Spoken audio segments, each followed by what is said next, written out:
पुढची बातमी बघूयात। गेल्या काही दिवसांपासून संजय राऊतांनी काँग्रेसवरती केलेल्या टीकांना आज नाना पटोले यांनी उत्तर दिलंय।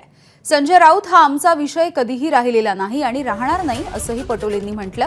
महाराष्ट्र आजही काँग्रेसचा आहे, उद्याही राहील। नाना पटोलेंनी संजय राऊत यांच्यावरती टीका केली आहे। संजय राऊत हा आमचा विषय कधीच राहिला नाही आणि राहणार पण नाही। मूळ प्रश्न आज देशातला शेतकरी अडचणीत आलेला आहे, तरुण अडचणीत आलेला आहे, महागाईमुळे लोक परेशान आहेत आणि देशाच्या सीमा चीन रोज आपल्या कब्जामध्ये घेते। देश खऱ्या अर्थानं धोक्यात आलेला आहे, देशाची लोकशाही धोक्यात आलेली आहे आणि म्हणून काँग्रेसच्या समोर देश पहिले आणि मग हे छुटके फुटके राजकारण जे चालतात या राजकारणाचा आम्ही नंतर विचार करू। एबीपी माझा, उघडा डोळे बघा नीट।